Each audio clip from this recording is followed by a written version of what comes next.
అబ్జర్వర్గా నేను పనిచేయుచున్నాను. ప్రస్తుతం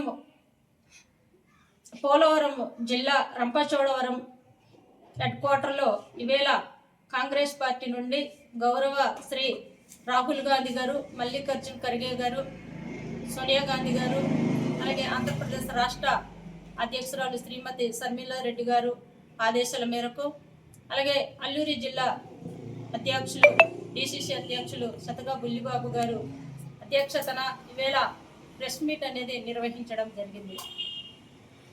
ఈ యొక్క ప్రెస్ మీట్కి గల కారణం ఏంటంటే 2005 సంవత్సరంలో ఆనాడు కాంగ్రెస్ పార్టీ అధ్యక్షురాలుగా శ్రీమతి సోనియా గాంధీ గారు ఉన్నప్పుడు గౌరవ భారతదేశ ప్రధానమంత్రి మన్మోహన్ సింగ్ గారు ప్రధానమంత్రిగా చేపట్టినప్పుడు ఈ యొక్క మహాత్మా గాంధీ జాతీయ గ్రామీణ ఉపాధి హామీ చట్టాన్ని రూపకల్పన చేయడం అనేది జరిగింది.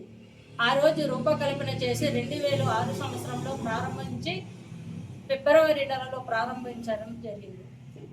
ఈ రోజు వరకు కొనసాగుతున్నటువంటి మహాత్మా గాంధీ జాతీయ గ్రామీణ ఉపాధి హామీ చట్టాన్ని ప్రస్తుతం బీజేపీ ప్రభుత్వం మహాత్మా గాంధీ గారి పేరును తొలగించడం చాలా బాధాకరమైన విషయం. ఇది దుర్మార్గమైన ఆలోచన అని కాంగ్రెస్ పార్టీ నుండి ముక్తంఖండంగా ఖండిస్తున్నాం. భారతదేశ ప్రజలకు వెన్నుముక్కగా ఒక గుండెకాయగా ఉన్నటువంటి ఉపాధి హామీ చట్టాల్లో మహాత్మా గాంధీ పేరు తీసేయడము, ఆలోచన రావడము బీజేపీ ప్రభుత్వాన్ని మేము విమర్శిస్తున్నాం. మహాత్మా గాంధీ అంటే దేశ ప్రజలకు శాంతి, సమానత్వం, సత్యం ప్రజలకు ఒక సాంకేతికం. ఆనాడు బ్రిటిష్ ప్రభుత్వాన్ని ప్రాళదోలి ఈవేళ స్వతంత్రాన్ని, స్వరాజ్యాన్ని తెచ్చిపెట్టి శాంతి, అహింస, సత్యాగ్రహాన్ని శక్తివంతంగా, నయవంచంగా మహాత్మా గాంధీ గారు ఈవేళ ఈ యొక్క పథకాలన్నీ కూడా దేశ ప్రజల కోసం పాటుపడి మహాత్మా గాంధీ జాతీయ ఉపాధి హామీ చట్టాన్ని రూపకల్పన చేయడం అనేది జరిగింది. దాన్ని కూడా ఈవేళ నిర్వీర్యం చేయడం ఎంతవరకు సమంజసం? గౌరవనీయులైన డాక్టర్ బిఆర్ అంబేద్కర్ గారు ఒక రాజ్యాంగాన్ని రచించారు. ఆ రాజ్యాంగంలో ఇది ఒక భాగంగా ఉపాధి హామీ చట్టాన్ని రూపకల్పన చేయడం జరిగింది. ఆ ఉపాధి హామీ చట్టాన్ని ఈ రోజు వరకు కొనసాగించి పేద ప్రజలకు, అంటే బడుగు బలహీన వర్గాలకు కూలికి వెళ్లకుండా, అంటే వలస వెళ్లకుండా, వలసదారులు ఎక్కువగా ఉండి ఆ గ్రామీణ ప్రాంతం నుండి ఇతర దేశాలకు వెళ్ళి ఎవరైతే వలసదారులు ఉన్నారో వాళ్ళ వల్ల కుటుంబాలు కోల్పోతున్నారని ఆ రోజు మహాత్మా గాంధీ గారు దీన్ని ఒక రూపకల్పన చేసి అలాంటి పేద ప్రజలందరికీ కూడా ఈవేళ అండగా నిలబడినటువంటి మహాత్మా గాంధీ పేరు తొలగించడం దుర్మార్గమైన ఆలోచన. ఈవేళ ఉపాధి హామీ చట్టం రావడం వల్ల తిండికి కానీ, బట్ట కానీ, గుడ్డకు కూడా లోటు లేకుండా, ఉండడానికి నివాసానికి కూడా లోటు లేకుండా ఏ గ్రామంలో అయితే ప్రజలు ఉంటున్నారో ఆ గ్రామ ప్రజలందరూ కూడా క్షేమంగా ఉండాలని, వాళ్ళ బిడ్డలు బాగా చదువుకోవాలని, వాళ్ళ పంట వాళ్ళు పండించుకొని తినాలని ఉపాధి హామీ చట్టాన్ని రూపకల్పన చేశారు. ఈవేళ ఉద్యోగం లేని ప్రతి ఒక్కరు కూడా ఉపాధి హామీ చట్టాన్ని, అంటే ఉపాధి కూలికి వెళ్ళి ఆ ఒక ఏదైతే 300 రూపాయలు ఉందో ఆ ఉపాధి పొంది వాళ్ళ ఇంట్లో చక్కగా భార్యాభర్త పిల్లలతో కలిసిమెలిసి ఉండగలిగే ఒక ధైర్యాన్ని ఇచ్చినటువంటి మహాత్మా గాంధీ, అలాంటి మహాత్మా గాంధీని వీళ్ళ తూట్లు పొడిచారు. అంటే ఆ రోజు ఆర్ఎస్ఎస్ వాళ్ళే మహాత్మా గాంధీకి వెళ్ళి కాల్చి చంపేసినటువంటి పరిస్థితి ఉన్నాయి. ఈవేళ రెండోసారి మహాత్మా గాంధీ గారిని చంపడం కాదు కదా, భారతదేశ పౌరులందరూ కూడా చంపేసిన పరిస్థితి ఉంది. కనుక ఇది దుర్మార్గమైన ఆలోచన. ఇలాంటిది మరి ఎప్పుడు కూడా చేయకూడదని మేము కాంగ్రెస్ పార్టీ నుండి ఖండించడం జరుగుతుంది. మరి ఈవేళ రాజ్యాంగాన్ని కూడా తుంగలో తొక్కిన పరిస్థితులు ఉన్నాయి. ఈవేళ పూర్తిగా అణగారిన ప్రజలకు అనగదొక్కే విధంగా బాధ్యతలు చేపడుతుంది బీజేపీ ప్రభుత్వం.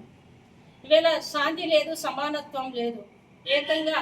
ఏకదాటిగా బీజేపీ కూటమి రాష్ట్ర ప్రభుత్వాలు ఏవైతే అనుకుంటున్నారో దానికి అనుగుణంగా ఈవేళ నడుచుకుంటున్నారు. కానీ భారతదేశ ప్రజల కోసం ఏ రోజు కూడా అంకిత భావంగా ఈ ప్రభుత్వం కానీ, ఈ కూటమి ప్రభుత్వాలు కానీ, కేంద్ర ప్రభుత్వం ఏనాడు కూడాను చిత్తశుద్ధితో పనిచేసిన రోజులు లేవు. ఈవేళ ఉద్యోగాలు లేదు, ఉపాధి అవకాశాలు లేక కూలిపోయినటువంటి పరిస్థితులు ఉన్నాయి. ఈవేళ ఉపాధి అవకాశాలు లేక రోడ్డు మీద పడినటువంటి వేలాది మంది జనాలు రోడ్లో పడిపోయిన పరిస్థితులు ఉన్నాయి. ఉపాధి హామీ చట్టం వల్ల అంటే వాళ్ళు చేస్తున్నటువంటి ఈ యొక్క అంటే అనుచిత వ్యాఖ్యల వల్ల, ఈ పేరు మార్పిడి వల్ల దేశ ప్రజలకే చాలా చులకన బావగా చూసినటువంటి పరిస్థితులు ఉన్నాయి. ఈవేళ చూస్తే భారతదేశంలో ఉన్న ఖనిజ సంపదలో మొత్తము దోచుకుపోవడమే ఈవేళ బీజేపీ ప్రభుత్వం చేస్తున్నటువంటి కుట్ర. దాంట్లోనే ఈ యొక్క మహాత్మా గాంధీ గారి చట్టాన్ని రూపకల్పన చేస్తున్నారు. అంటే మహాత్మా గాంధీ పేరు కొనసాగించకపోతే మేము ఒప్పుకునే ప్రసక్తి లేదు అనేసి కాంగ్రెస్ పార్టీ ఖండిస్తున్నాం. ఈవేళ ముఖ్యంగా చెప్పాలంటే ఏజెన్సీ ప్రాంతంలో ఉన్నటువంటి ఖనిజ సంపదలు దోచుకుపోవడమే ఈవేళ గిరిజనులకు ఒక అండగా ఉన్నటువంటి మైనింగ్ కానీ, బాక్సైట్ కానీ తదితర అంశాలు కూడాను ఇక్కడ చాలా ఎక్కువగా ఉన్నాయి. దానివల్ల ఈ చట్టాన్ని మారుస్తున్నారని మా ఒక ఉద్దేశపూర్వకంగా కూడాను డిమాండ్ చేస్తున్నాం. ఈవేళ అవే తీసేస్తే గాలి ఉండదు, కలుషితమైన ప్రదేశం ఉంటుంది తప్ప కానీ మనకు తినడానికి తిండి కూడా, ఉండడానికి ఇల్లు కూడా లేని పరిస్థితులు ఏర్పడతాయి. ఇప్పటికే లేదు. బీజేపీ ప్రభుత్వం వచ్చిన తర్వాత ఒక ఉద్యోగం లేదు, ఒక ఇల్లు లేదు, ఒక భరోసాగా లేదు. పథకాలు అయితే అమలు చేస్తున్నారు కానీ అది ఎవ్వరికి కూడా చెందలేని పథకాలు అమలు చేశారు. ఈరోజు కూడా పూర్తి స్థాయిలో గ్రామీణ స్థాయిలో అయితే కేంద్ర ప్రభుత్వం ఇచ్చిన పథకాలు అందట్లేదు, రాష్ట్ర ప్రభుత్వం ఇచ్చిన పథకాలు అందట్లేదు. అంటే పబ్లిసిటీకి మాత్రమే ఈ కేంద్ర రాష్ట్ర ప్రభుత్వాలు, కానీ ప్రజలకైతే ఏమాత్రం కూడా ఉపయోగకరమైనవి లేవు. ఇక్కడ చూడాలంటే మారుమూల గ్రామంలో నడిచి వెళ్ళడానికి రోడ్డు మార్గాలు లేవు, తినడానికి తిండి లేదు, మెరుగైన వైద్యము అందట్లేదు. మరి ప్రజలు చిన్న భిన్నమయ్యే పరిస్థితుల్లో ఉన్నప్పుడు ఈ చట్టాలన్నీ మార్చడం అవసరమా? ఈవేళ ఉపాధి హామీ చట్టం లేక ఈవేళ కూలికి వెళ్తే 300 రూపాయలు దొరుకుతుంది, కానీ అదే చట్టము లేకపోతే ఆ 300 ఎక్కడ లభిస్తుంది? 100 రోజులు పనిదినం అనేది ఇచ్చింది కూడా అందుకే. ఈవేళ రాజ్యాంగాన్ని తుంగలు తొక్కితే మన దేశ ప్రజలు ఏమవుతారు?